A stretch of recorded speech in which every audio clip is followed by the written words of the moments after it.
bozal le llamó Manuel Bartlett al cubrebocas. ¿Qué opinas de ello, Arturo? Sí.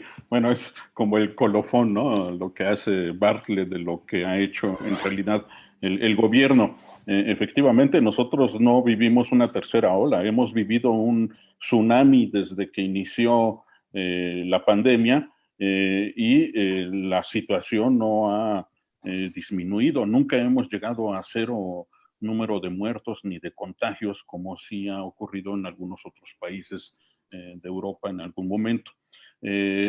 Y aquí con el agravante de que ni siquiera el manejo de cifras, el manejo de datos, el manejo de información, que es fundamental para enfrentar las pandemias. Desde el punto de vista epidemiológico, llevar un registro preciso es una situación de vida o muerte. Y aquí nunca ha importado. Aquí siempre los datos están atrasados, siempre las vacunas están viajando por el país. Siempre los datos, los reportes llegan 2, 3 semanas tarde, incluso más de un mes tarde, y las cifras están desactualizadas. Por ejemplo, el propio gobierno tiene un registro de exceso de mortalidad en el que señala que ya han fallecido 500,000 de mexicanos por exceso. Entonces, de estos, el Registro Nacional de Población señala que de este 500,000, 360,000 es por causa de la COVID-19. Y la Secretaría de Salud sigue reportando cifras de 230 y tantos mil, 239,000, ¿no? Fue la última cifra. Y esto nos muestra el desinterés tan solo de tener datos precisos. México es el país que tiene el mayor subregistro de datos, tanto de infecciones como de muertos del mundo, así como es el primer país que genera mayor orfandad del planeta, ¿no? De acuerdo a un estudio reciente publicado en la revista The Lancet. En nuestro país hay 142,000 huérfanos de padre, madre o de abuelos tutores o tíos tutores por causa de la COVID-19. Y como hay muchos otros efectos que está dejando la pandemia que van a significar un alto costo humano, psicológico, emocional y mental para el futuro, para generaciones de personas en este país. Sí ha sido un manejo criminal, la verdad es que es increíble. Afortunadamente ya no hay estas conferencias de las tardes, noches. Afortunadamente ya López-Gatell no aparece todos los días dispersando falsedades, dispersando información falsa, noticias falsas, pero la última que dio el martes pasado fue el hecho de volver a minimizar la variante Delta, el volver a decir que los niños y los adolescentes no necesitan ser vacunados, y volvió a decir que afortunadamente en este país hay una gran estrategia de vacunación que ha permitido disminuir el número de fallecimientos en este nuevo pico de casos. Creo que ahí, como siempre, como cada conferencia vuelve a manifestar no solo la perversidad demagógica y retórica de López-Gatell, sino también su ignorancia en torno a estos datos. Yo la verdad no me explico cómo se atreve a decir que estudió un posgrado en epidemiología. La verdad es que ha sido constante y permanente su ignorancia, no solo en torno al manejo de esta pandemia, que no se ha manejado en absoluto, se ha dejado circular todas las variedades todas las variantes del virus, y la verdad es que nos condenaron a los mexicanos al sálvese quien pueda, hágale como le haga y que muera quien tenga que morir. Así ha ocurrido, y López-Gatell lo ha demostrado constantemente, que desconoce cualquier mínima información científica al respecto. Oye, Arturo, yo te quiero preguntar algo. Platicábamos antes de entrar al aire que ahora el resultado de esta fallida consulta y ahora que está de moda presuntamente querer enjuiciar a expresidentes, ¿los alcanzará el destino a estas autoridades actuales que no hicieron lo que tenían que hacer y que provocaron, como ya ha quedado muy claro, porque es una manera de provocarlo, la muerte de tantos mexicanos, Arturo? Yo esperaría que sí, yo espero que con el próximo gobierno y con la presión social sí se le finquen responsabilidades. Por supuesto que ahorita va a gozar de total impunidad porque tiene el apoyo del presidente y del régimen, pero yo espero que en el próximo gobierno sí se le finquen responsabilidades y no solo a él, hay muchas complicidades alrededor del Tony. Hay toda una comunidad científica en México, más de 20,000 investigadores dentro del Sistema Nacional de Investigadores que están calladitos, salvo contadas excepciones y honradas excepciones como la doctora Lauri. La mayoría de los científicos en México y también los especialistas en los distintos campos que tienen que ver con la pandemia están calladitos, disciplinados, no dicen nada. La comunidad científica mexicana les está quedando mucho a deber a nuestro país, a la sociedad mexicana, y no solo ellos tienen su responsabilidad, sino fundamentalmente quien lo apoya, ¿no? Que es el presidente y el secretario de Salud. Yo creo que esperaría que sí, no merecen otra cosa, ¿no? El manejo criminal de la pandemia, así debería hacerse, ¿no? A ver, Arturo, ¿el semáforo epidemiológico resultó un fiasco? ¿Resultó un desastre? ¿Sirve de algo o sirvió de algo alguna vez? No, nunca sirvió de nada. Al igual que el sistema Centinela, al igual que todo lo que ha hecho el gobierno, en realidad lo único bueno que se ha hecho es la reconversión hospitalaria para atender a los pacientes graves en los hospitales. Creo que ese es el único aspecto positivo y eso se tuvo que hacer a marchas forzadas, demasiado tarde, en mayo empezaron con eso, cuando tuvieron meses para poder realizarlo con detenimiento y con mayor precisión. A mí me gustaría además señalar, Tony, que esta variante Delta está afectando mucho a jóvenes y niños. De acuerdo a las cifras oficiales, se han contagiado alrededor de 500 niños en el país. De acuerdo a las cifras oficiales también, en lo que va de la pandemia han muerto 2,000 menores de 17 años. Entonces, yo creo que esto también debe poner las alertas porque el presidente está empecinado en que se regresen a clases presenciales. Y si bien la tasa de infección en los niños, que Delta está demostrando ser bastante infeccioso en ellos, puede ser menor al que sufren y padecen las personas adultas, se está poniendo en riesgo no solamente este grupo poblacional, sino también a los padres, a los parientes de los niños, ¿no? Los parientes adultos y todos los que los rodean, y también a los profesores. La vacuna CanSino es la que tiene menor eficacia, que es la que se les aplicó a los profesores, y se les va a exponer de manera innecesaria a riesgos realmente preocupantes. Otro aspecto que me gustaría señalar, Tony, es que difícilmente el gobierno ahorita va a poder contener este pico que está surgiendo, ¿no? Primero porque no tienen interés, ¿no? Les interesa más la economía, la reactivación económica que afecta a 127 millones de habitantes, que preocuparse por la salud de los mexicanos. El gobierno ha hecho cálculos perversos políticos, ¿no? Por supuesto, es un manejo político y está supeditado a la política. Y este cálculo perverso indica que pueden morir 500,000 mexicanos más, sin importarles, que afectar la economía que puede tener un costo político más alto. Yo esperaría que aquellas personas que han perdido algún familiar con todo el dolor y cada vez ocurre con más frecuencia, que por supuesto al momento de tomar decisiones, y todos, ¿no? Al momento de tomar decisiones políticas en las elecciones, pudiéramos ser lo suficientemente severos ante este gobierno. Pero la verdad es que esperarnos a que ocurran elecciones o que ocurran consultas es mucho tiempo, Tony. Y la verdad es que es difícil vaticinar cuál va a ser el costo social y humano de estas terribles decisiones, pero se está causando mucho dolor a las familias, se está causando mucho dolor a muchas personas, y la verdad es que este acto criminal de gobierno, ojalá que tenga sus consecuencias, reitero como hace rato, necesitamos que se enjuicie, que se castigue a los responsables de todo lo que están haciendo.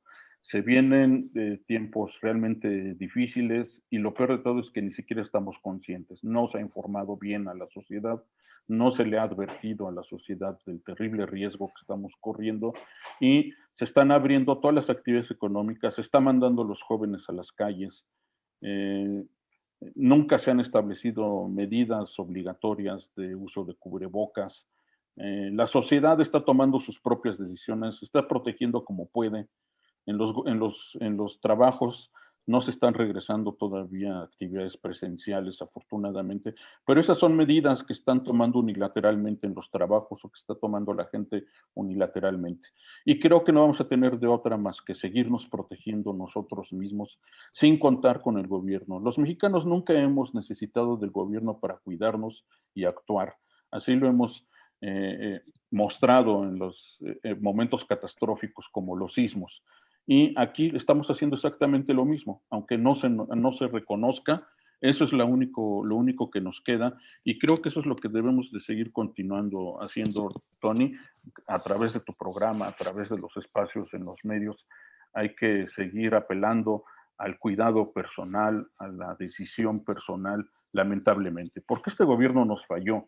Ya no es algo que se pueda componer de aquí en adelante por parte del gobierno. Pero sí hay que tratar de protegernos nosotros, ¿no? Claro, aquí el problema es que es un gobierno que es un ejemplo para muchos, quizá para otros no, que tenemos un poquito más de conciencia o que tenemos el ilícito de leer o de haber estudiado, en fin. ¿Por qué? ¿Por qué no querer vacunar a los más pequeños, a los más jovencitos? Es realmente ignorancia, es llevar de ejemplo lo del de el pequeño hijo que no le pasó nada, o Gatel está metido en echándole mentiras al presidente, o es que todos son cómplices de todo esto, Arturo. Pues yo creo que es una suma de todo lo que preguntaste, Tony. Creo que efectivamente Gatel ha mentido al presidente y no solo al presidente, a todos nosotros nos ha mentido de manera constante. Pero yo creo que también es el cálculo económico, Tony. López Obrador dijo en esa misma conferencia que no se iba a dar una tercera dosis porque eran falsedades de las industrias farmacéuticas, que era negocio de los dueños de las farmacéuticas que solo querían vender vacunas. Por supuesto que eso ya se está planeando y lo van a hacer y lo están haciendo en otras partes del mundo, donde las decisiones se toman en base a evidencias científicas. Aquí no se ha hecho, no se va a hacer, y este gobierno no tiene ni la más remota idea de cómo hacerlo, porque es un gobierno analfabeto, científicamente hablando. Y creo que en todo caso tendrían que aplicarse por lo menos en el grupo de adolescentes de 17 a 12 años, donde ya está aprobado científicamente. Creo que incluso aquí la COFEPRIS ya también aprobó su aplicación para el grupo de adolescentes y ahí se tendría que orientar, como bien lo ha señalado la doctora Lori, sí se tendría que vacunar por lo menos este grupo. Ya hay algunas empresas farmacéuticas, de hecho la misma Pfizer, que lo está probando entre bebés de 6 meses a niños de 12 años. Entonces, y eventualmente van a surgir los resultados para poder vacunar también a los niños y niñas, que ese también es una medida obligada para tratar de llegar a conseguir la protección para toda la población. Y a mí me gustaría señalar aquí en este punto, Tony, una parte que me preocupa mucho, que es la lamentada inmunidad de grupo o inmunidad de rebaño, a la cual desde el inicio de la pandemia apeló de manera constante López-Gatell, aunque de repente por ahí se desdijo, pero ha sido de manera constante una medida recurrente. Y me preocupa porque incluso hay muchos científicos que hablan de la mentada inmunidad de rebaño. Bueno, pues déjame decirte, eso no existe, Tony. Científicamente no existe. Y menos para una enfermedad como esta y para un virus como este. En el mundo solo se ha erradicado un virus por la actividad humana, por la vacunación. Y fue un virus muy estable y se hicieron campañas a lo largo de décadas y décadas de vacunación, que fue el virus de la viruela. Hablar de la inmunidad de rebaño o de la inmunidad de grupo en esta pandemia es realmente un despropósito. Un despropósito porque justifica el no vacunar a todos y a todas. Y eso es lo que se tiene que hacer. Si tenemos pocas herramientas para luchar contra esta pandemia, una de ellas es la vacunación. No podemos desdeñar la vacunación, porque esto se va a convertir en un discurso político muy usado por nuestros políticos, lo van a volver a retomar, lo van a volver a usar para justificar que no se aplique la vacuna a grupos vulnerables. La estrategia, digámosle de alguna manera, de vacunación que se ha llevado a cabo en este país ha sido una gestión, reflejo del resto de la gestión contra la pandemia. Terrible, muy mal hecha, muy mal planeada. Los lugares más densamente poblados se han dejado hasta el final. Los lugares donde hay un mayor índice de contagio se ha dejado hasta el final. Estoy hablando de la alcaldía de Iztapalapa, del municipio de Ecatepec, de Nezahualcóyotl, de Tijuana. Son los lugares donde se han presentado el mayor número de casos y se dejan al final en la vacunación. Eso es una estrategia también que ha sido totalmente errada.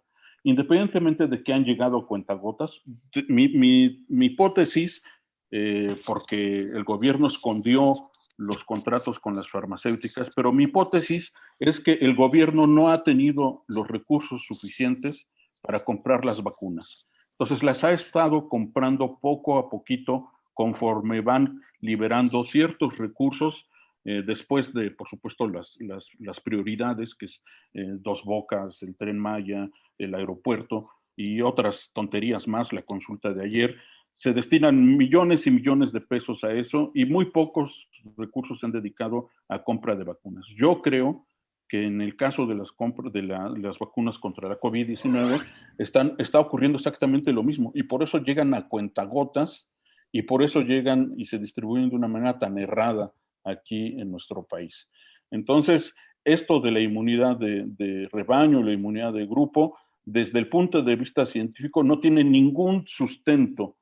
Esto fue un estudios que se hicieron a finales del siglo XIX en condiciones totalmente distintas, que no tienen ninguna aplicación ni extrapolación para el caso de esta pandemia y para el caso de este virus, y sin embargo se está convirtiendo en un discurso que justifica el no vacunar a grupos importantes y que está siendo retomado por muchos, digámosle entre comillas, científicos. Y de ahí la complicidad también de algunos grupos de investigadores con estas políticas totalmente erradas.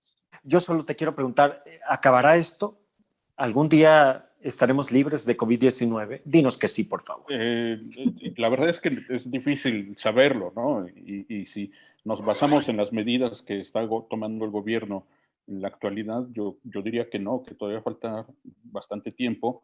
Lo que han dicho muchos científicos es que en cierto momento podría llegar a convertirse en una enfermedad estacional, ¿no? Que cada año surjan estos brotes, pero pues la verdad es que yo creo que todavía falta tiempo. La pandemia de la gripe española en 1918 duró 3 años, 18, 19 y 20. 1918, 1919 y 1920. Yo creo que a lo mejor en este caso podría ocurrir exactamente lo mismo, quizá unos 3 años, ya que la mayoría de la gente esté vacunada, pero si no se siguen tomando estas medidas, como bien lo señala la doctora Laurie, creo que es fundamental, ¿no? El cuidarnos nosotros mismos, el seguir usando el cubrebocas de una manera adecuada, un buen cubrebocas, lo cual implica pues un gasto ¿no? Implica dedicar recursos propios para cuidarnos y pues hagámoslo, vale la pena, ¿no? Va nuestra vida de por medio y creo que en la medida en que nosotros podamos cuidarnos a nosotros mismos, podemos ir cortando esas cadenas de transmisión. Nuestro gobierno, nuestros científicos, nuestras instituciones no tienen la capacidad para ir haciendo pruebas, ir midiendo las variantes que nos afectan. Yo tengo la hipótesis de que muy probablemente en México ya existe una variante mexicana. ¿Por qué? Por la prevalencia del virus, de la infección, porque hay una gran cantidad de personas infectadas y es el caldo de cultivo ideal. Lo que pasa es que no tenemos la capacidad para medirlo. Hay un consorcio que se creó recientemente, se han hecho más o menos 25,000 análisis genómicos del virus y esto es lo que hace el Reino Unido en un día o Estados Unidos en medio día. Y sin embargo ellos hacen una vigilancia genómica del virus, analizan el componente genético de cada variante del virus y de esa manera detectan si hay nuevas variantes. Y ese es el riesgo de este virus, que están surgiendo variantes en los lugares donde hay una alta incidencia, como México, y las características pueden sobrepasar cualquier capacidad que tengamos hasta ahorita de protección. Como bien lo señala la doctora Lori, ojalá que en México tuviéramos la capacidad de llevar una vigilancia genómica del virus, que tampoco existe y no creo que exista en los próximos años. Así es que la única alternativa que tenemos es cuidarnos nosotros mismos.